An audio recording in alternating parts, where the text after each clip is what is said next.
கர்த்தருடைய பரிசுத்த நாமத்திற்கு மகிமை உண்டாவதாக. இந்த நாளிலும் நம்ம யோசுவா அப்படின்னு தலைப்பில் தான் பார்க்க போகிறோம். இந்த யோசுவா அப்படின்றதற்கு ரட்சிப்பு அப்படின்ற அர்த்தமா. எப்பிராயிமின் கோத்திரத்தை சேர்ந்த நூனின் குமாரன் தான் இந்த யோசுவா. முதல்ல ஒரு பேர் ஓசேயா அப்படின்னு இருந்துச்சு. பின்னர் மோசே என்ன பண்ணான்னா யோசுவா அப்படின்னு பேரை மாற்றினார்.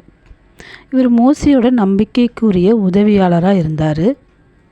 ஒரு நாள் மோசே என்ன பண்ணார்னா, கானான் தேசத்தை உழவு பார்க்கும்படியாக 12 பேரை அனுப்புவார். அந்த 12 பேரில் ஒருத்தர் தான் இந்த யோசுவா.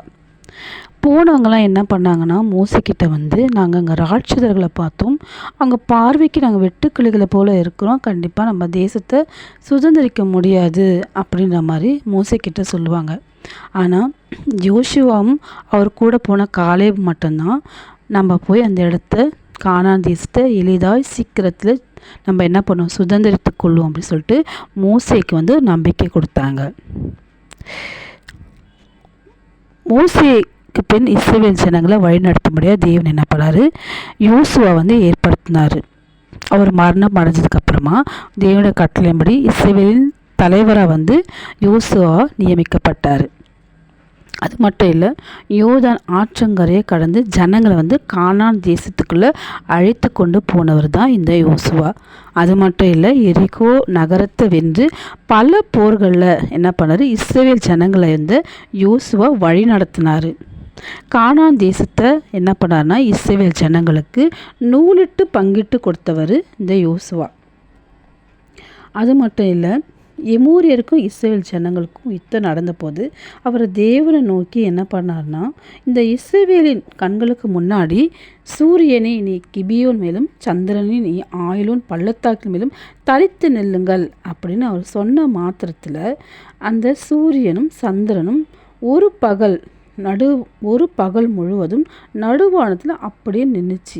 ஏன்னா சத்துருக்களுக்கு நீதியை சரிக்கட்டு மட்டும் சூரியனும் சந்திரனும் என்ன பண்ணுச்சுன்னா ஒரு பகல் முழுக்க நடுவானத்தில் நின்றுச்சு. அப்போ கர்த்தர் ஒரு மனுஷருடைய சொல்ல கேட்ட அந்த நாளுக்கு ஒத்த நாள் முன்னமும் இல்லை பின்னும் இல்லை. அப்போ தேவன் இந்த இஸ்ரவேல் ஜனங்களுக்காக என்ன பண்ணார், யுத்தம் பண்ணார். அப்போ ஒரு மனுஷனுடைய சொல்ல கேட்டார் கர்த்தர். அப்போ ஜோஷுவா தேவனிடத்தில் எந்த அளவுக்கு ஒரு உண்மை உள்ளவராக இருந்திருந்தா தேவன் யோசுவாவோட சொல்ல கேட்டிருப்பார். அப்போ அவருடைய தனது வாழ்நாளின் இறுதியில் ஜனங்களை தேவனுக்கு உண்மையாக இருப்பதற்கு தான் இந்த யோசுவா அழைக்கப்பட்டார்.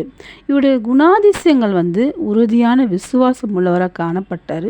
ஒரு தைரியமான ஒரு நல்ல தலைவன் இவர். அது மட்டும் இல்லை, அவர் தேவனுக்கு கீழ்ப்படிஞ்சார். அந்த எரிகோ கோட்டையை 7 நாள் தேவன் சுற்றி வரும்படியாக கட்டளையிட்டார் இல்லையா, அந்த வார்த்தைக்கு அவர் சொன்ன வார்த்தைக்கு அவர் என்ன பண்ணார், கீழ்ப்படிஞ்சார். அது மட்டும் இல்லை, ஒரு நல்ல தலைமைத்துவத்தை அவர் என்ன பண்ணார், ஒரு தலைவராக நின்று அந்த தலைமைத்துவத்தை நடத்தினார். யோசுவா ஜனங்களை 25 ஆண்டுகள் வழி நடத்தி தனது 110வது வயசில் அவர் மறித்து போனார். இவர் மோசேயோட 40 ஆண்டுகள் வயசில் ரொம்ப சின்னவர். அப்போ தேவனால் யோசுவா ஒரு தலைவனாக தேர்ந்தெடுக்கப்பட்டு அந்த இஸ்ரவேல் ஜனங்களை வழிநடத்தும்படியாக தேவன் ஏற்படுத்தினார்.